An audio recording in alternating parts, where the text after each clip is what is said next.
Muy buenas tardes, comienza el previo de café, empieza el café de periodistas y como siempre saludamos a todos los oyentes de Lancelot Radio y a todos aquellos también que nos ven a través de internet. Les pido disculpas de antemano y espero poder acabar la tertulia porque estoy arrastrando una fonía desde hace unos días que se ha complicado durante el día de hoy. Como don Pedro también está haciendo un sacrificio. Buenas tardes, don Pedro. Buenas tardes a todos. Porque también lleva un par de días fastidiado de la gripe, ¿no? Como casi toda la isla, por lo visto, ¿eh? Bueno, no ha caído toda la isla, pero sí hay un porcentaje altísimo. Ulloa de momento no se nos ha enfermado, pero ya caerá. Buenas tardes, Ulloa. Espero que no, va de retum. No, porque con todos los que estamos aquí medio arrastrando gripe, es difícil salvar los virus.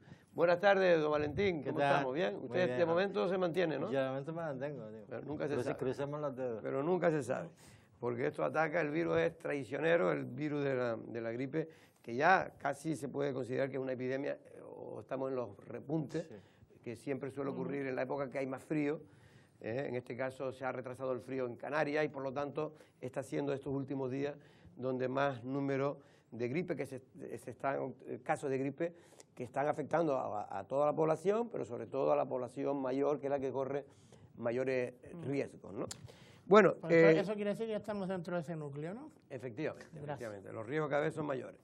Por cierto, hoy ha estado aquí Fernando Clavijo, muchos creían que se iba a suspender este viaje que tenía programado por el fallecimiento repentino de su padre hace unos días, pero bueno, finalmente ha suspendido lo que es la parte política del acto, porque él tenía también programados hacer aquí lo que es la presentación de su candidatura a la presidencia de nuevo del Gobierno de Canarias. Ese acto ha quedado suspendido, ese acto interno, pero en cambio el institucional, como presidente del Cabildo del Gobierno de Canarias, sí, Pedro, ha estado en Tinajo y en Yaiza, ¿no? Sí, ha estado el presidente en torno a temas que tienen que ver con sanidad, ¿no? Con sanidad, en este caso vino sanitaria, a visitar lo que es ya una realidad, que es el consultorio, mejorado consultorio de Tinajo, y también a ver las distintas obras en el municipio de Yaiza, Ulloa.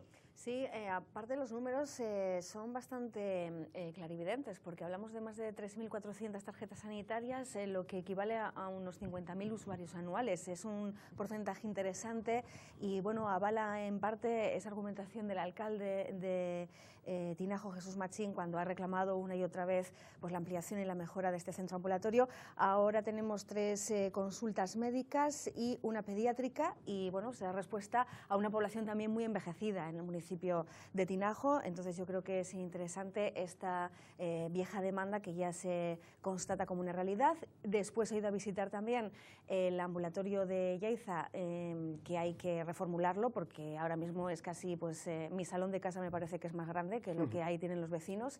Y a posteriori creo que también he hecho una visita, o al menos tenía intención, con las mejoras que se van a desarrollar en Tías, donde por cierto se han establecido también mejoras en el servicio, sobre todo con una nueva unidad de atención psiquiátrica a menores de edad, que tal y como está la cosa en Lanzarote con respecto al abuso de las drogas, etcétera, es imprescindible.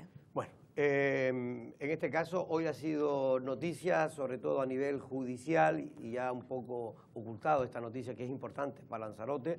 La visita de Fernando Clavijo ha sido como noticia principal.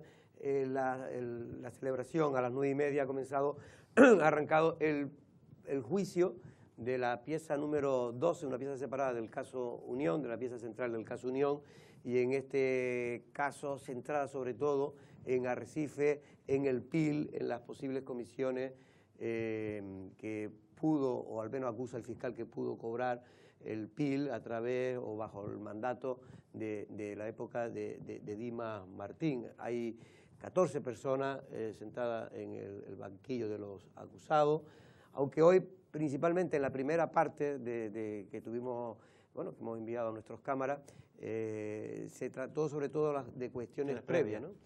Donde se piden todas esas irregularidades que presuntamente la acusación, la defensa de los acusados cree que se pudieron cometer a lo largo de la instrucción del caso Unión. Sí, una de las cuestiones previas, supongo yo que estará pues en la petición de anular determinadas cuestiones, sobre todo las grabaciones que se hicieron. Las pruebas que consideran que son...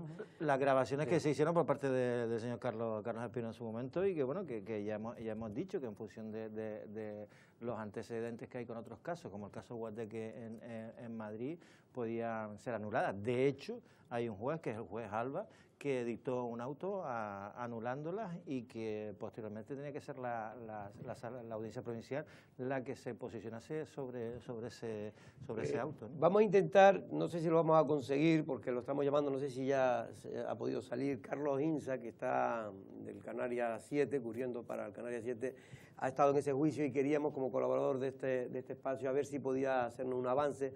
No sé si de realización podrían llamarlo a su teléfono móvil para tratar de conectar. De momento, lo cierto es que las cuestiones previas se han resuelto y algunas quedan pendientes, pero el juicio, por lo que tengo entendido, va a seguir, ¿no? No se va... Sí, hombre, se iba a celebrar porque se había ya aplazado 2 veces por parte de los abogados, en este caso de algunos de los acusados. Esto siempre es bastante normal. Hay que tener en cuenta que estamos hablando de un juicio que se produce 10 años después de que la U contrase en el Ayuntamiento de Arrecife, que ya tiene cosa el tema, ¿no?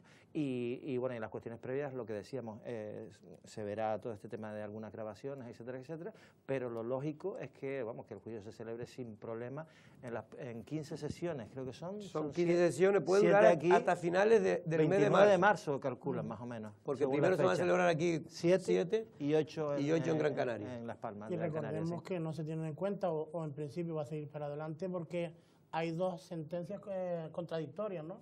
Por un lado está la anulación, como bien decían antes, del tema de las grabaciones que realizó Carlos Espino por el juez Alba, y después está la validación en una sentencia posterior, no sé si era de la Tribunal Superior de Justicia de Canarias, ¿no?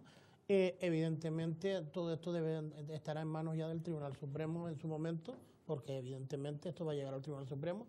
El tema de esa pieza, que era la de Luis Lleó, que era el tema que partía el tema de las grabaciones. Y esta pieza, evidentemente, pues como decías antes, principalmente es la acusación que hay en torno a Dimas Martín y otros cargos públicos u otros ex cargos públicos del PIL, que les acusan de especie de una trama organizada para la financiación irregular de esa formación política. Veremos para campañas electorales que tenía previsto, pero en cualquier caso se le pide nada más y nada menos que a Dimas Martín 17 años, Ulloa. No son pocos para este político que lo fue todo en su día en esta isla, como cargo público, y que ha ido arrastrando condena tras condena, ¿no? Una más justa y otras menos, pero lo cierto es que lleva pues casi 15 años entrando y saliendo de Tahiche, ¿no? Las acusaciones son graves, ¿no? Porque estamos hablando de que, entre otras, estaría ese cobro de comisiones irregulares en el Ayuntamiento de Arrecife con una red clientelar, en el que parece que si uno no pagaba al PIL, y en este caso a Dimas Martín, pues no podía prestar servicios al ayuntamiento. Y esta es una situación que genera... Esa sobre todo la pieza que nace con mucha inseguridad jurídica. El caso del padre, precisamente, de Isaac Castellano, que vamos a tener hoy aquí al consejero de Turismo. Pues su padre fue el que, a partir de que realizaba unos servicios para Arrecife, y al parecer... y además era un hombre, no sé si iba a ser militante del PIL, pero un hombre muy cercano. Sí, llegó a ser militante del PIL, sí. No digo Isaac, el hijo, estoy hablando de Isaac, el padre. El padre llegó a ser militante importante del PIL. Bueno, Antonio Castellano, señor. Efectivamente. Pues tenía una empresa de limpieza después que prestaba servicios. Efectivamente. Por ejemplo, con el tema de la limpieza de los baños, colegios, etcétera. La oficina creo que la tenía en la calle Pérez Galdós, al lado de mi casa. Y por lo visto no se le limpia, se le Carlos, pagaba una factura. Carlos Insa, que ha estado destacado por el Canarias 7 hoy en el juicio, a ver si nos puedes contar, pues, de qué se habló hoy en esta primera jornada de esa pieza separada del caso Unión. Carlos Insa, buenas tardes. Hola, buenas tardes. Buenas tardes. Compañero, ¿de qué se habló hoy en esta primera jornada? Bueno, pues es la primera fase, saben que van a durar 15 días, 15 jornadas de juicio, 7... Oigo con retorno, la verdad es que oigo fatal. Te oímos perfectamente, Te oímos perfectamente. Para mí es un poco incómodo porque me retumba el teléfono. Ahora está mejor. Venga, gracias. Bueno, no mejora, pero da igual. El asunto es que Bueno, ya saben que son 15 jornadas, 7 en Arrecife y 8 que van a ser en Las Palmas, como ya apuntábamos ayer, y hoy han sido todo cuestiones previas. Por parte de las defensas, básicamente se ha puesto como premisa la nulidad de todo el procedimiento, puesto que todo arranca con una grabación presuntamente preordenada por la Guardia Civil, sin orden judicial. Ese es el argumento básico, asunto que parece ser que, según las defensas, no se ha llevado todavía o no hay una sentencia firme que haya anulado o que haya dicho que esas grabaciones no son ilegales y por lo tanto parten de eso y dicen que a partir de ahí pues todo lo que se origina es ilegal, puesto que esa grabación primigenia bueno pues parece que tiene elementos que no pues no están soportados por una orden de un juez. Y a partir de ahí el fiscal lo rechaza de plano, dice que hay varias sentencias ya sobre este asunto, los casos que ya se han juzgado del caso Unión, como son el caso Batllori o el famoso caso de los rostros que se condena a Guimán Martín por un delito contra la ordenación del territorio, donde ya se plantearon pues eso, la presunta ilegalidad del procedimiento por cuestiones similares, aunque según la defensa desde luego no son exactamente las mismas. Y bueno, se plantean otras cosas también para anularlo, diciendo que el juez y el secretario estaban de vacaciones cuando dictaron los autos, que faltan muchos autos sin firma, en fin, con una instrucción muy demoledora, muy mal realizada, y donde la Fiscalía pues defiende las tesis diciendo que no es así, es decir, que el inicio de la causa no es con la grabación de Carlos Espino, sino que concretamente esta causa parte de una denuncia del empresario José Antonio Castellano, que pide, bueno, a quien parece ser que se le exige una comisión de un 10% a cambio que se le pague en torno a 1 millón de euros que se le debía de obras en el Ayuntamiento de Arrecife, y dice que a partir de ahí surge todo. Las defensas dicen que no, que aparte todo de la grabación de Espino, que a partir de la grabación de Espino se da una orden para intervenir el teléfono de Fernando Becerra y consecuentemente Fernando Becerra habla con su hermano Ubaldo y en esa primera conversación de Ubaldo con Fernando pues concatena el resto de grabaciones a Dimas, al resto de acusados, y que por lo tanto, pues según la teoría del árbol de los frutos podridos, pues el árbol de los frutos envenenados debería de caer todo. Básicamente en eso se ha centrado todo.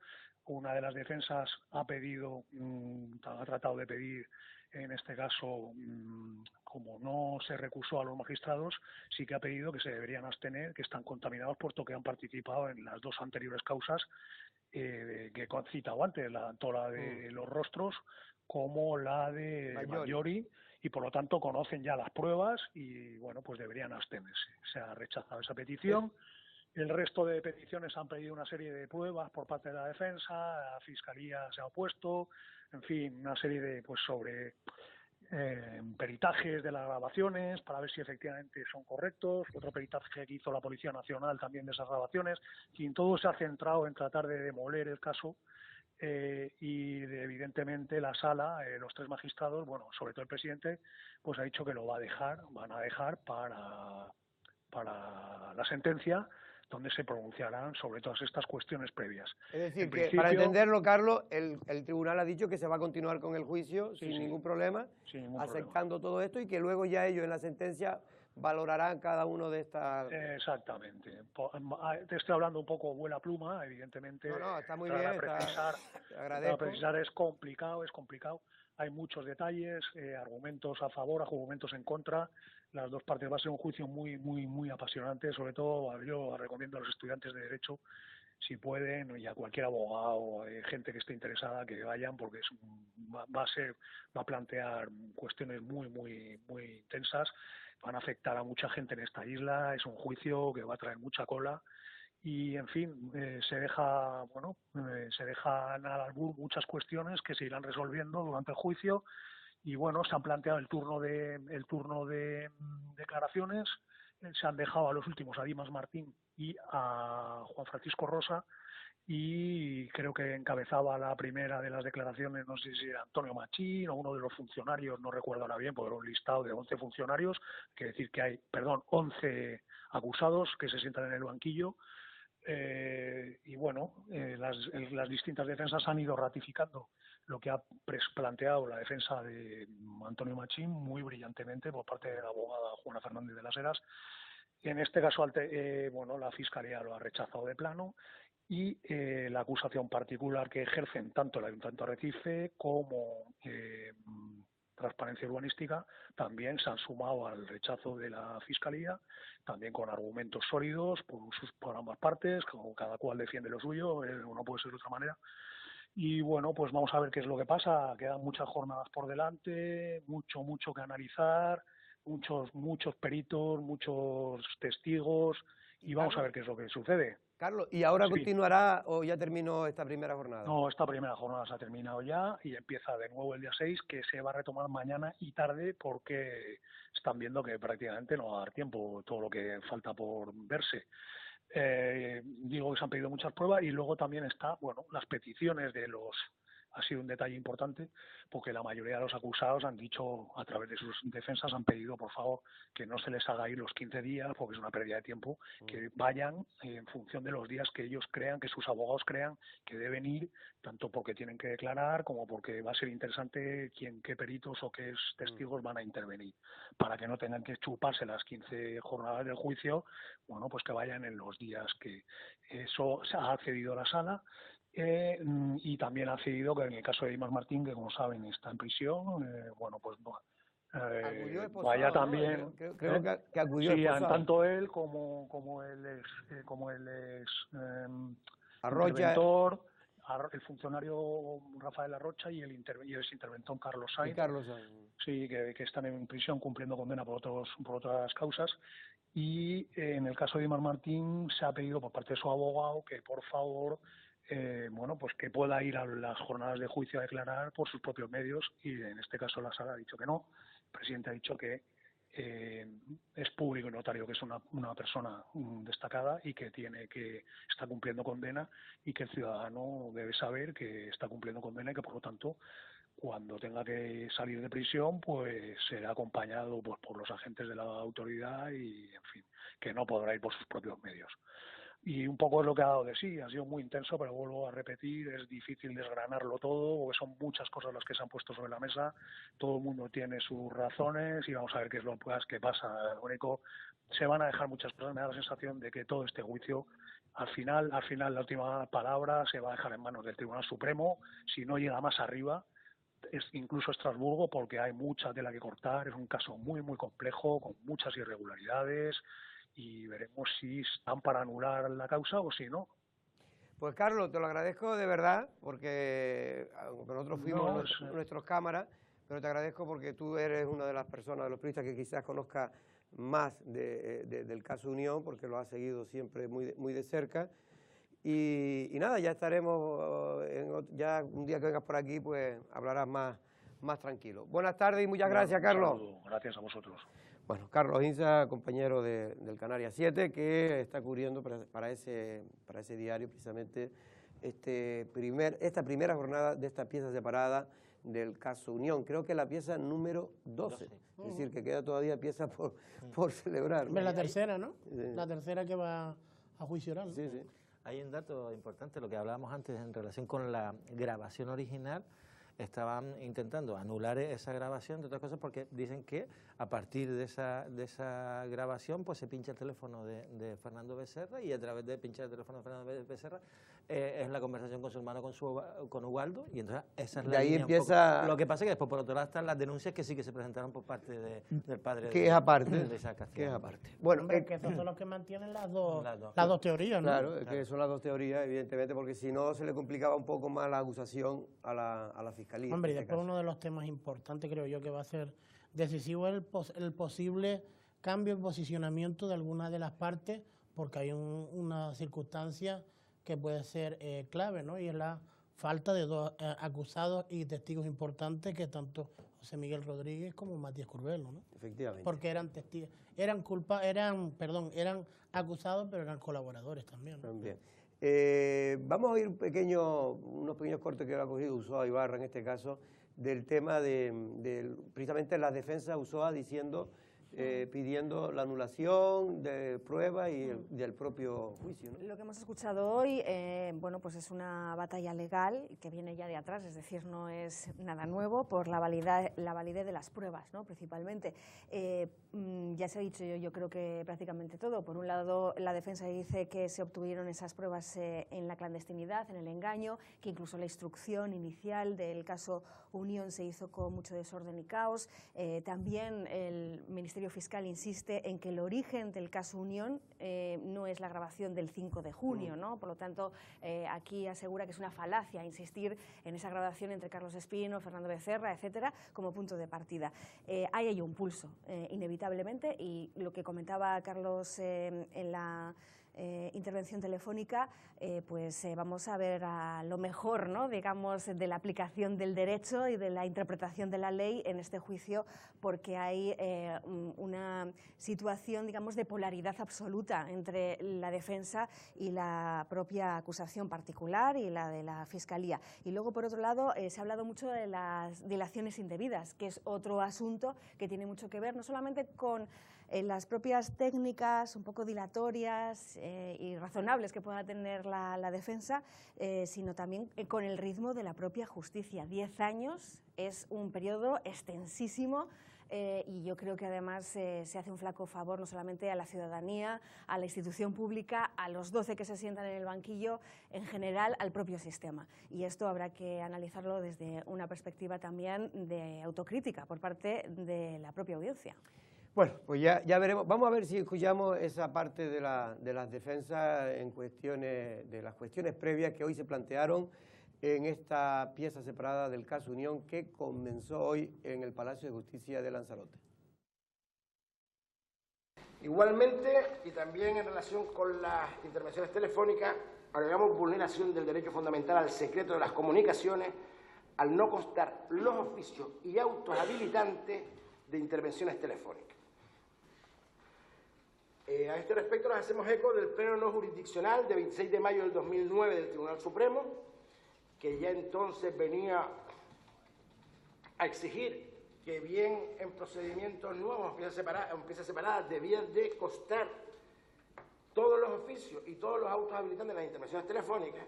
Puesto que en nuestro escrito de defensa impugnamos expresamente el informe pericial elaborado por la sección de informática forense de la Policía Nacional de 23 de marzo del 2014 y a los efectos de acreditar la incorrección y falta de pericia de dicho informe, se aporta como prueba pericial de parte documentada, eso sí, informe pericial elaborado por la empresa Net Computer Forenis Sociedad Limitada, así como la denuncia, el documento número 5, la denuncia penal presentada por don César Romero Pámpara 4, en el que denuncia la falsedad o la sustracción de las resoluciones judiciales dictadas o obrantes, mejor dicho, en la pieza principal, en la 697/08, que afectan en parte a las que aquí se han testimoniado. Bueno, pues esta era la parte de una de las defensas. Varias solicitaron precisamente lo que comentaba entre Carolina y Usoa, que era efectivamente la anulación del juicio por haberse obtenido pruebas de manera al menos irregular y por una instrucción caótica para ellos, de lo que fue la instrucción del caso Unión por el juez Pámpara 4. Pero en cualquier caso, también le replicaba en este caso, ¿no, Usoa?, tanto la Fiscalía como la acusación particular. Sí, vamos a escuchar a Irma Ferrer, bueno, pues diciendo que precisamente ha sido el abogado principalmente de Dimas Martín quien ha estado dilatando todo el proceso, pero bueno, es que aunque lo haya conseguido dilatar en varias ocasiones, ella misma creo que las ha contado y lo podremos escuchar, hablamos de 10 años. Es que es un periodo enorme de tiempo, ¿no? También para garantizar los derechos fundamentales de los acusados, no distinto, por que ahora no desgracia, son culpables. pero no por distinto, por desgracia, de otros casos de corrupción o de presunta corrupción. Sí, el FAICAN, ¿cuánto estuvo? 10 años también. Y ahí el FAICAN encima... El caso eólico. Que por cierto, en los dos casos esos, que son los macrocasos de corrupción siempre ha habido, ha terminado con acuerdos de la Fiscalía con muchos de los... No ha ido nadie a la cárcel en ninguno de esos dos... en esos dos casos. En esos dos casos. Bueno, en uno de ellos prácticamente... El de Eólico sí, que fue solo el que era el responsable de la Consejería de Industria, no me acuerdo cómo se llamaba. Nada más, en el resto han llegado a acuerdos y han rebajado las penas, pero nadie ha ido. Y en los que no han llegado a acuerdo también han quedado sueltos. Y déjame decir una cosa, porque a mí me ha resultado curioso, entiendo que también es un poco pues la propia profesionalidad de los que se están sentando en ambos lados, ¿no? De la sala. Lo digo porque hoy el representante del Ministerio Fiscal decía de memoria, de cabo a rabo, las pruebas, dónde estaban, etcétera. Esto es algo habitual también entre los abogados, pero teniendo en cuenta la magnitud también del caso. Quiero decirte que en 10 años, mira si no han tenido tiempo para revisar una y otra vez, que se saben de memoria, ¿no? Y especifican, en este caso el presidente de la sala, dónde puede ir encontrando también con más facilidad la documentación de la que están hablando. Sí. Bueno, pues vamos a ir en este caso a la abogada de la acusación particular, pues diciendo todo lo contrario de lo que decía la defensa en lo que se llama cuestiones previas antes de que comience el juicio. Este juicio tenía que haberse celebrado el año pasado.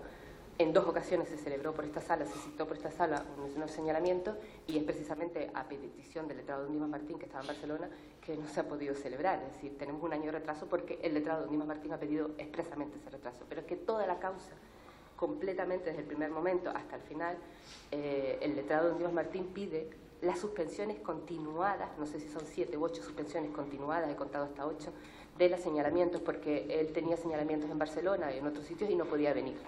Dichas suspensiones continuadas llevan efectivamente a un retraso inevitablemente de la causa. Se ha llevado al límite ese aforismo de que el mejor abogado de defensa es la impugnación de la instrucción. Y aquí no solo se impugna la instrucción, además se ha atacado directamente no solo a los instructores, sino también a los fiscales que han intervenido en la causa. Pero dichos ataques ya están resueltos de sentencias judiciales firmes por órdenes y por tribunales superiores a la audiencia y por esta misma audiencia. Si pudiera entender que la grabación es ilícita, ni siquiera el magistrado presidente la anuló en las escuchas telefónicas, en ese auto del fiscal. La pregunta que hay que hacerse, señoría, es: ¿el contenido de lo que se grabó el 5 de junio del 2008 entre Espino y Becerra deriva alguna línea de investigación que hubiese sido, como resultado de esa línea de investigación, consecuencia del pinchazo del teléfono de Iván Martín? No. Más que nada que si nos fijamos en el razonamiento jurídico segundo, folio 1047 del tomo 2, el magistrado que pondera el sacrificio del derecho fundamental dice: con independencia material existe otra trama de corrupción en el Ayuntamiento de Arrecife, con la exigencia de comisión a los cargos públicos, por la denuncia de José Antonio Castellano García, que tiene una empresa que se llama Hermanos Castellanos San Ginés, a la que le ha reconocido la deuda del Ayuntamiento de casi 1 millón de euros, y le exigen un 10% para que le puedan abonar esa deuda. Y eso lo denuncia el señor Castellano, no me lo invento, tomo 6, fue de 1558 a 3562. Bueno, pues ahí están las dos posiciones encontradas, obviamente siempre suele ocurrir, entre lo que es la Fiscalía, que sigue denunciando y afirmando que se cometieron delitos, más allá de que se pueda poner en duda o no las pruebas, que además consideran que no se deben ni siquiera de anular, ¿no? Porque consideran que no tienen nada que ver este juicio con lo que están defendiendo, en este caso, lo que están defendiendo la defensa en este caso de los acusados, ¿no? Bueno, tendremos ya tiempo para seguir hablando. Solamente una cosa, esto es un juicio que se trata sobre todo de temas de comisiones. Financiación ilegal del PIB, es la pieza concreta, después hay otras más piezas, y también se ha colado de alguna manera el tema del empresario conocido Juan Francisco Rosa, que mucha gente jurista dice que no entiende muy bien por qué está en... ¿Pero porque dio una comisión o algo? No, es que se le mete porque la cuestión es que él, cuando Dimas estaba en la cárcel de Taiche, pues le dio trabajo o le hizo un contrato a una de sus empresas, que es una de las condiciones que se ponen para el tercer grado. Y por eso pues considera el fiscal que, en fin, que fue un contrato, digamos... ¿Porque fue a cambio de...? No, de momento no. Lo que dice es que fue fraudulento porque que no es un contrato, digamos, que para él el contrato solo se hizo para sacar a Dima, en este caso, la posibilidad de sacarlo con el tercer grado. Bueno, Dima, por cierto, que ha estado en otras empresas y también ha salido. Así todo, Jorge, para los que dicen que eso es un fraude o porque beneficiaría a Dima, el tercer grado también está cumpliendo condena. No sé por qué se rasga la vestidura. Es seguir cumpliendo condena, lo que pasa es que integrándote también dentro de la sociedad. Así que no creo que le hicieran mucho favor, pero bueno. Bueno, vamos ahora con el invitado, con el consejero de Turismo del Gobierno de Canarias, Isaac Castellano.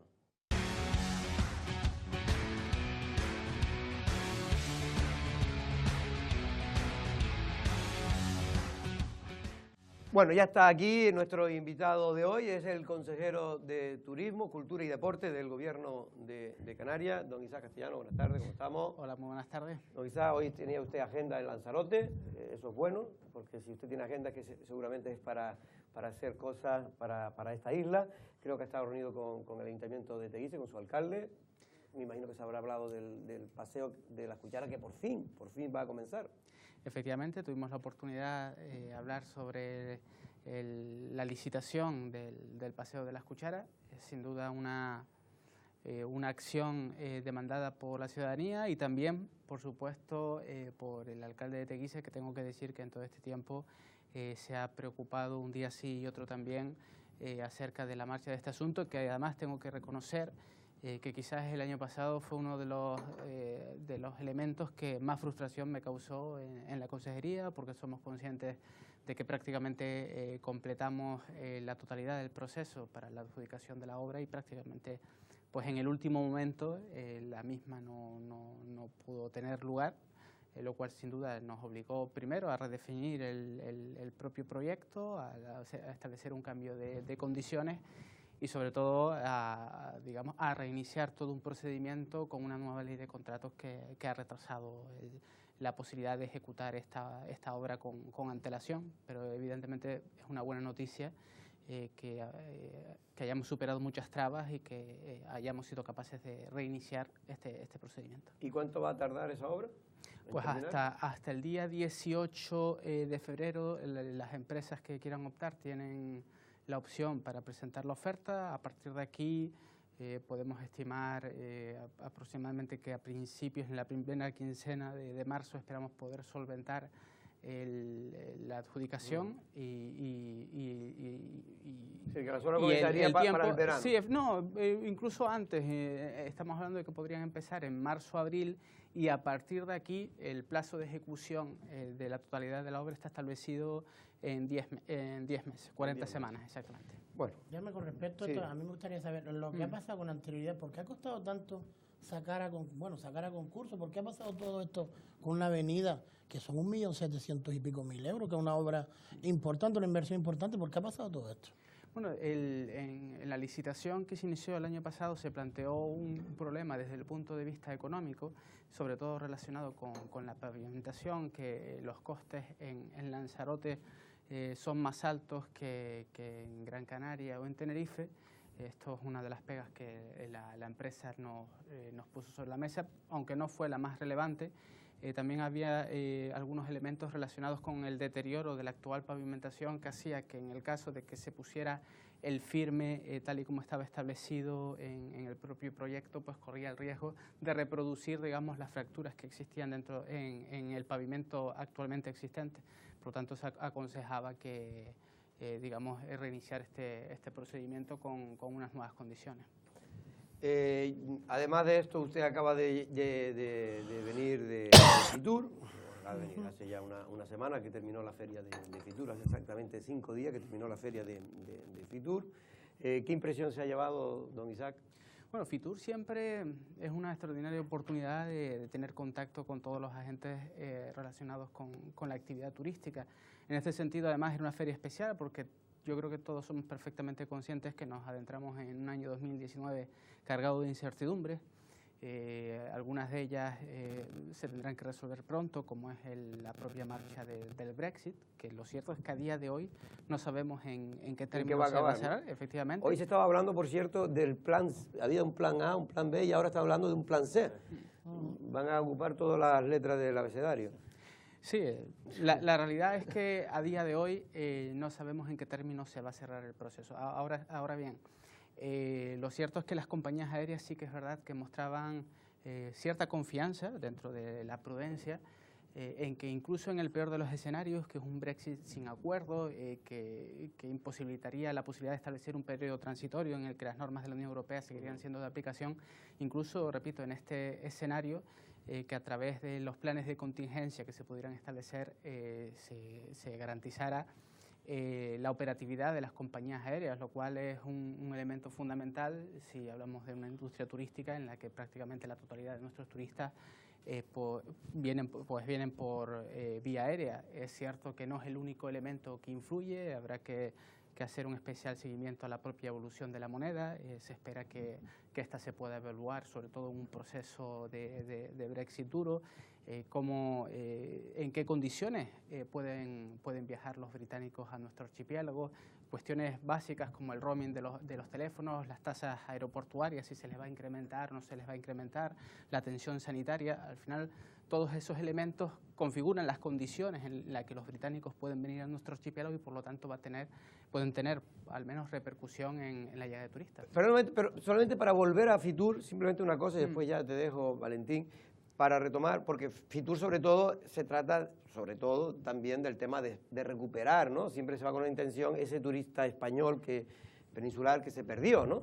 Y en este caso está costando, ¿no? Está costando recuperar ese turista. No, pero tenemos que decir que en cualquier caso las noticias con respecto al turismo español fueron muy positivas para Canarias ya en el año 2018, en el que en buena medida se contribuyó a compensar la pérdida de turistas procedentes de otros mercados, con crecimientos en torno al 5%, lo cual sin duda fue una noticia muy positiva. Estamos hablando de 1.700.000 turistas y además con buenas perspectivas con respecto a 2019, en el que esperamos que esta recuperación siga progresando. Tenemos margen de crecimiento si somos conscientes de que en los años previos a la crisis contábamos con 1 millón de turistas adicionales procedentes del mercado español, lo cual yo creo que da buena cuenta de que a pesar de que hemos tenido en este sentido un buen año, hay elementos que nos invitan al optimismo. La conectividad aérea en esta temporada de invierno en la que estamos inmersos se ha incrementado de una forma considerable, con una subida de la capacidad aérea en torno al 11%.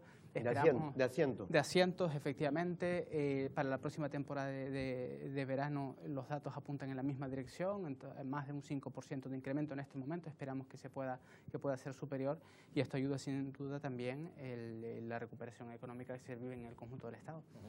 Y hablando, consejero, de las compañías aéreas, el otro día el señor Michael O'Leary, que es el presidente de Ryanair, dijo algo que dejó a todo el mundo estupefacto, ¿no? Dijo aquello de que, bueno, que los europeos están hartos ya de venir a Canarias. Se han cansado de Canarias. Se han cansado, sí, hartos también creo que utilizó, por el tema de que, claro, estaba abriendo nuevas rutas en Israel, de que Israel tenía ya que competir con nosotros en sol y playa, etcétera, etcétera. Claro, que esto lo diga el señor, el máximo responsable de una compañía que creo que está en torno a los 3,5 millones, 4 ya de turistas que manda a Canarias, que diga eso, es para ponerse nervioso, ¿no? No, es cierto que yo creo que estamos un poco acostumbrados a ciertas salidas de tono por parte del CEO de Ryanair, y en este sentido, siendo sincero, creo que pretendió, yo creo de una forma errónea evidentemente, hablar sobre las potencialidades de un destino turístico como es Israel, recordando a quien quizás, sobre todo en temporada de invierno, es el destino líder en el ámbito de la Unión Europea, que es precisamente el destino Islas Canarias.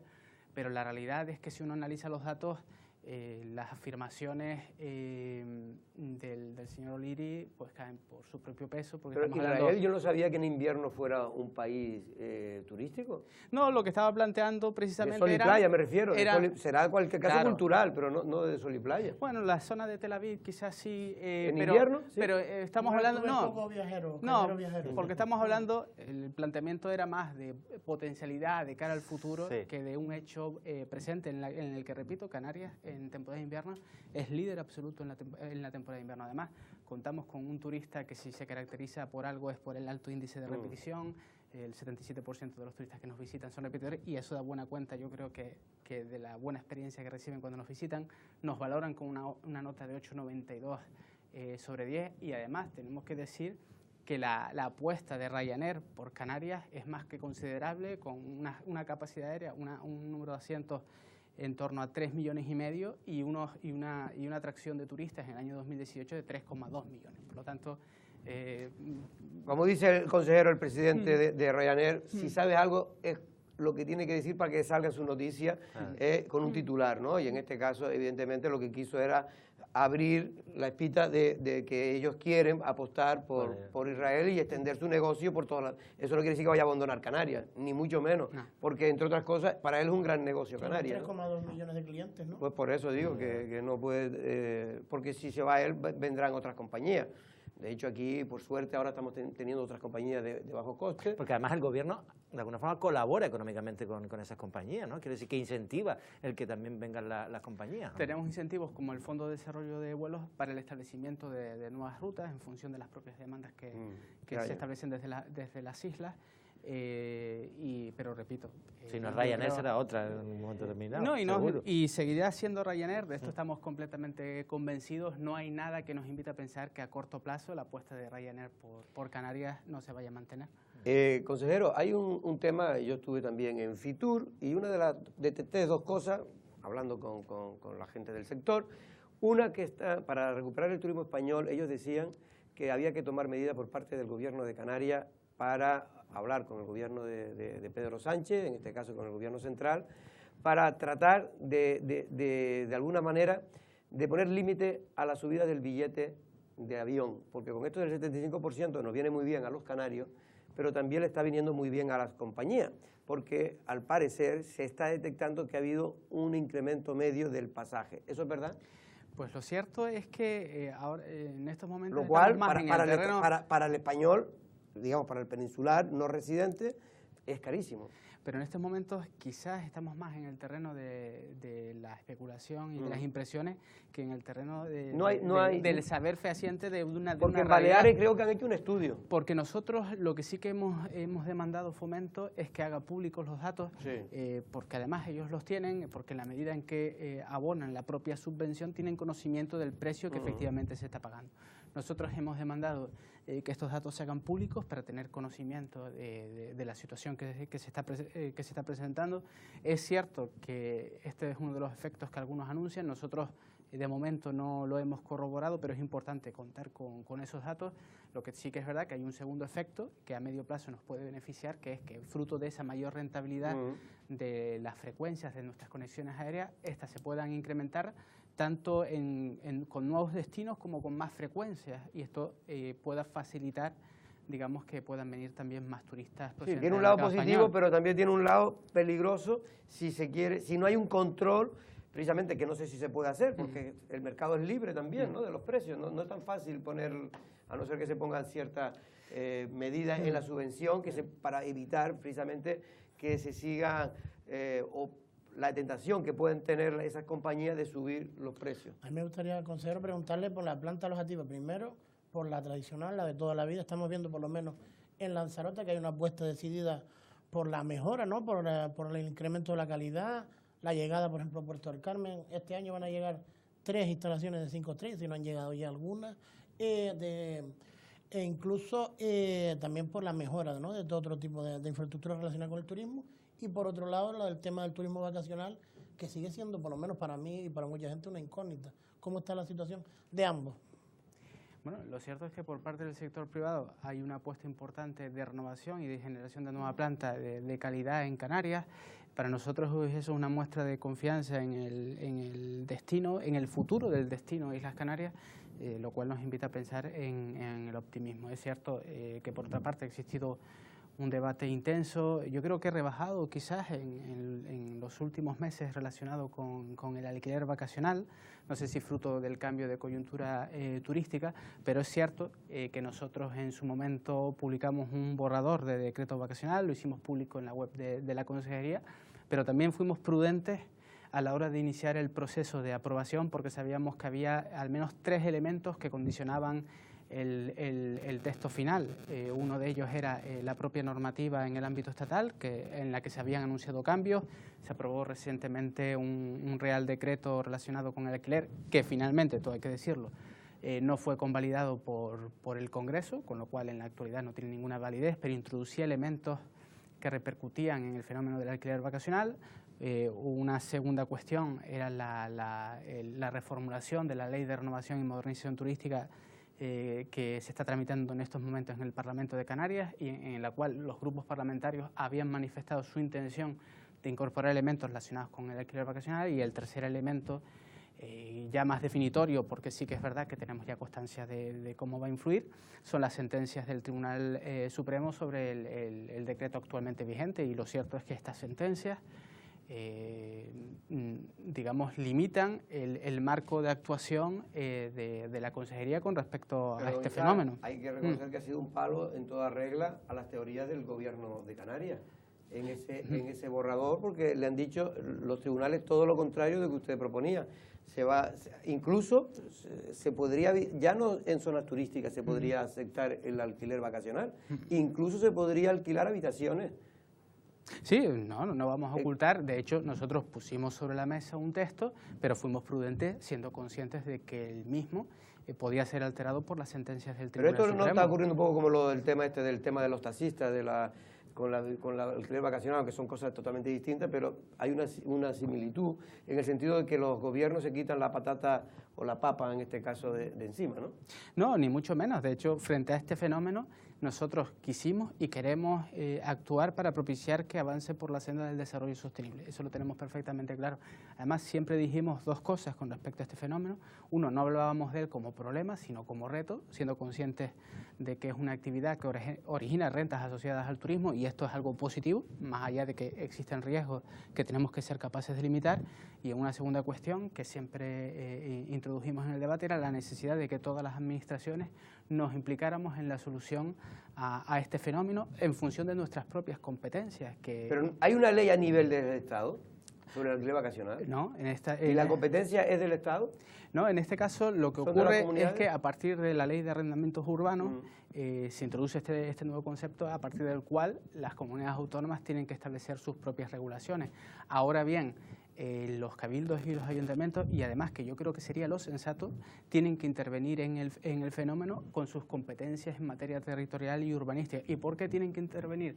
Porque si hay algo que en estos años, en este tiempo de formulación de normativa hemos constatado, es que el desarrollo del fenómeno es completamente diferente, y no ya en función de las islas, sino en espacios muy concretos. No son comparables realidades en las que, municipios por ejemplo, en las que existen muchas casas vacías y este fenómeno tiene poco desarrollo, y es una oportunidad incluso para rehabilitar viviendas a otros espacios pensados, digamos, para la vida del residente, por las propias dotaciones públicas que puedan existir, donde el fenómeno puede entrañar una serie de riesgos. Entonces, frente a estas dos realidades, cuando uno tiene que establecer normativas diferenciadas con bisturí, con ese análisis más detallado, es importante que los... Pero una cosa concreta, por lo que yo lo entendí, todavía no hay fecha del decreto vacacional. No, en este momento lo que estamos haciendo, siendo conscientes que es verdad que no es el mejor momento al final de la legislatura por los tiempos después para tramitar la normativa,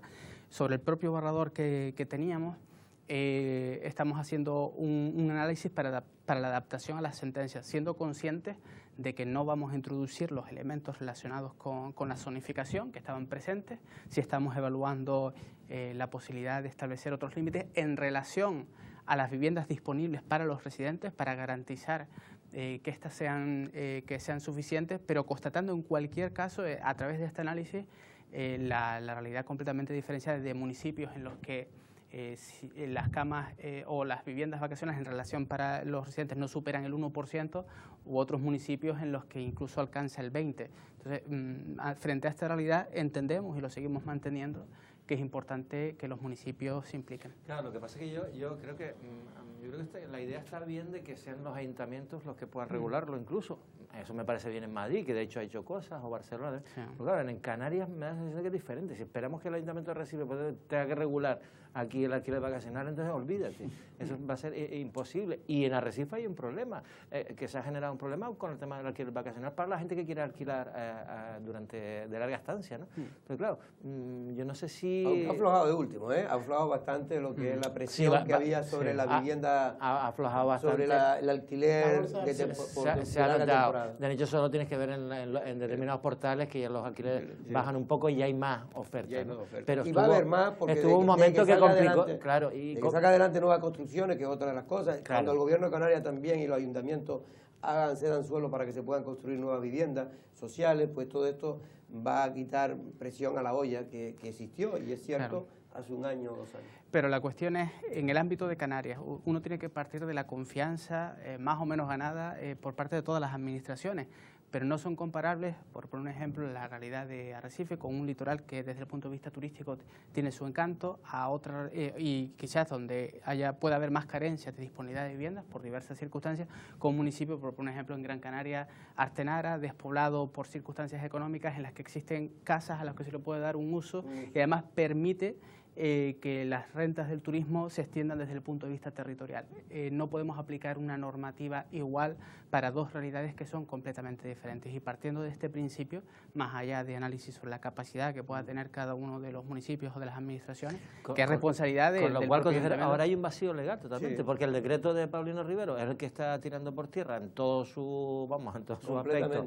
El Supremo, el borrador de ustedes, de este gobierno me refiero, no se estaba negociando, con lo cual ahora hay una especie de vacío. Lo que es cierto es que en la nueva normativa lo que no se va a contemplar es lo que está prohibido por el Tribunal Supremo, porque, repito, más allá de que las sentencias nos gusten más o menos, lo que tenemos claro es que desde el punto de vista de la administración las tenemos que respetar, efectivamente. Y una cosa, porque me estaban diciendo el otro día gente de La Graciosa, que es un tema concreto y especial. Yo ya se lo pregunté la anterior vez y tuvo su intervención tuvo cierta repercusión en esa isla, sobre todo en los que los que se dedican al alquiler vacacional, que criticaban que con la Consejería de Turismo estaba imponiendo o poniendo multa a los que se dedicaban a eso, cuando usted sabe que allí toda la vida no ha existido lo que es el vacacional. Es que es que eso siempre ha sido. Yo que cuando he ido a La Graciosa pues me he quedado en un apartamento y están publicados en las redes sociales ahora, pero antes estaba son los pioneros, claro, del alquiler vacacional en Lanzarote.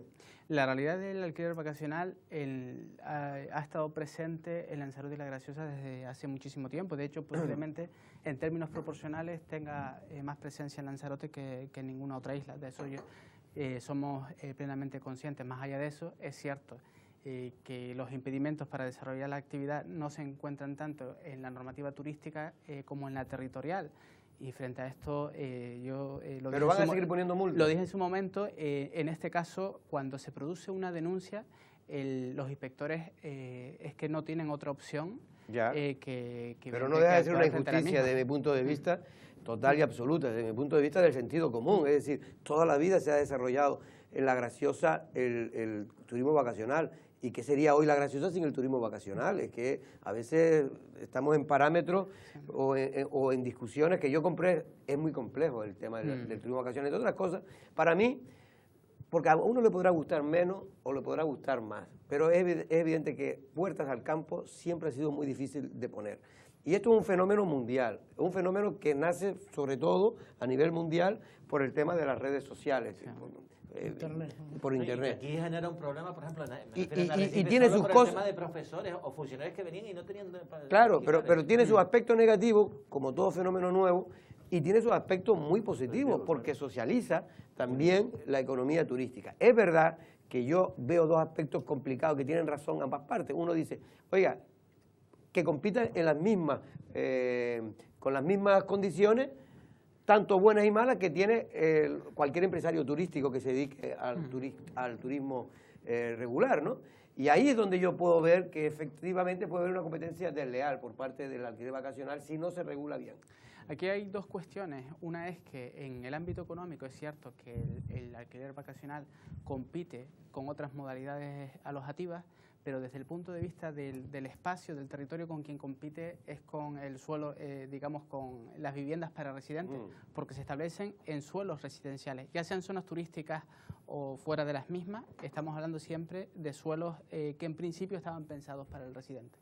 Y entonces se produce esta cierta dicotomía que, por un lado, repito, compite con el sector alojativo desde el punto de vista de negocio, pero desde el punto de vista del suelo compite con el residencial. De todas maneras, el tema de La Graciosa creo que el problema no es porque no se permita, porque ahí estaba obvio que es por el tema que hablaban de lo que fue el plan rector, ¿no? Ahí es donde había problemas ahí. Efectivamente, es donde se establecían los límites a la actividad turística, por eso decía que el problema no era tanto de la normativa turística como de la territorial. Que la que hay que adaptarla para que se pueda permitir, me parece a mí. Efectivamente, a partir de aquí no se podían obtener ciertos permisos que son los que derivaban después. Evidentemente, ¿Estamos acabando? Sí, una última pregunta por mi parte. Es también consejero de Cultura, ¿no? Sí. Y yo tengo una curiosidad. ¿Y de deporte? También, sí, pero yo el deporte... Usted el deporte lo deja para otro. Malito, no puedo hacer deporte hoy. El tema está desarrollándose el Festival de Música de Canarias. Recordemos que fue probablemente el que dio pie a la destitución de su compañera, de María de Lorenzo, y la entra usted porque creó mucha polémica, sobre todo fuera de Lanzarote. ¿Cómo ha conseguido lidiar para que no creara tanta polémica y que las aguas vayan mansas, vamos a decir, en Gran Canaria y Tenerife? Que fue, es que después de la tormenta viene la calma. Viene la calma. Venga, que lo explique el consejero. Quizás, no, yo siempre he dicho, más allá de las polémicas que han existido, estamos hablando de un festival que tiene 35 ediciones y sobre el pasado, yo desde que llegué dije voy a aprender de lo bueno y de lo malo, de la experiencia pasada, para tratar de evitar los posibles errores que se hayan cometido y sobre todo incidir en aquellos elementos que son positivos y funcionan. Y lo cierto es que lo que hemos tratado en esta edición, ya también en la pasada del Festival Internacional de Música de Canarias, es por un lado, digamos, reconciliarnos, ser capaces de que el público tradicional siga asistiendo al Festival Internacional de Música de Canarias y por otra parte establecer una propuesta atractiva que haga que nuevos públicos también se puedan acercar al festival. Se han establecido medidas como los precios reducidos para estudiantes de música, charlas informativas, acciones con centros educativos. Yo creo que son elementos que están contribuyendo a impulsar el festival y sobre todo a relanzar la imagen, que era especialmente necesario. Uno de los elementos que a raíz de esta mejora de imagen del festival que se ha producido es la captación de patrocinios. Esto era un elemento también importantísimo para nosotros y quizás es algo que se ha destacado especialmente en esta 35ª edición del festival. Sí, yo quería preguntar, con el centenario los actos del centenario del nacimiento de César, que creo que el Gobierno colabora y la consejería que usted dirige, el presidente del Cabildo está canalizando digamos, los actos, ¿no? Ha convocado una reunión y no han ido dos ayuntamientos, el de Arrecife y el de San Bartolomé, que curiosamente están dirigidos por el Partido Socialista. Eso ¿no? es pura coincidencia. ¿Qué le parece este tipo de cuestiones? Más allá de las circunstancias de una reunión concreta, sí que es verdad que me apena quizás el intento de patrimonialización que existe con respecto de una figura tan importante, tan relevante y querida por el conjunto de la sociedad lanzaroteña. A mí me parece importantísimo que en un momento tan relevante como la celebración del centenario, una ocasión única, algunas cuestiones más de índole partidista se pudieran apartar para darle protagonismo a lo que es realmente importante, que es la figura de una persona que impregnó la filosofía, impregnó de su filosofía el conjunto de la sociedad lanzaroteña y yo creo que provocó un discurso innovador en su momento que resultaría de actualidad en el presente también desde el punto de vista turístico. Repito, me apena y quizás que haya quienes no hayan sido capaces de aparcar ciertas confrontaciones para darle protagonismo a quien realmente se lo merece, que en este caso es César Manrique. ¿Y cómo va? Porque más allá de las polémicas que son muchas veces no sirve para mucho, porque la verdad es que si en Lanzarote no somos capaces, ante una figura del tamaño de César Manrique, lo que ha significado para toda Canarias, no somos capaces del Cabildo de Lanzarote, que quiere organizar un acto por todos los altos, quiso colaborar con la Fundación San Manrique y por cuestiones de simpatía o antipatía no se haya logrado hacer un centenario donde la Fundación evidentemente esté involucrada de manera seria y después si quiere hacer también su cuestión independiente, me parece también lógico porque es una fundación independiente y puede hacer su acto, pero que no quiera colaborar dar la pauta con el Cabildo de Lanzarote. La independiente lo dice con segundos, ¿no? No, es una independiente, prefiero que la fundación es sí, que ella es una fundación. Es una fundación y puede hacer también lo que ella considere respetable. Puede hacer hasta incluso no querer llegar a acuerdo con el Cabildo, pero no deja de ser por lo menos curioso. La verdad que nosotros en este sentido hemos establecido un presupuesto dedicado a este efeméride, 170.000 euros para actos relacionados con el centenario de César Manrique en la isla de Lanzarote, más 100.000 euros adicionales para desarrollar acciones no solo en Lanzarote, sino en Canarias o el exterior. Bueno, por lo que tengo entendido, por lo que me cuentan, va a ser una cosa muy sonada el centenario que va a ser el Cabildo de Lanzarote, y no menos se merece la figura de César Manrique. Don Isaac Castellano, muchas gracias por estar aquí en nuestro estudio, nuestro set de Café de Periodistas. Espero que la próxima vez sepamos algo más, porque me siguen diciendo cosas, sobre todo me llaman gente con el tema del alquiler vacacional, porque ocupa y preocupa, porque yo creo que Lanzarote, como usted bien decía, es una de las islas porcentualmente para su territorio donde mayor número de casas existen dedicados a ese sector. Don Valentín, muchas gracias por estar aquí hoy viernes. Gracias, Jorge. También, don Pedro, y que se mejore usted, aproveche este fin de semana. Perdona por la voz, pero ya... Yo también estoy, don Pedro, tenemos bastante cascada ya la voz. Y nunca me puedes dejar a mí como peor, siempre tienes que estar tú más. Y no solo por la edad, don Pedro. Nosotros, no es una amenaza, volvemos mañana, mañana no, el lunes, a la misma hora. Buenas tardes.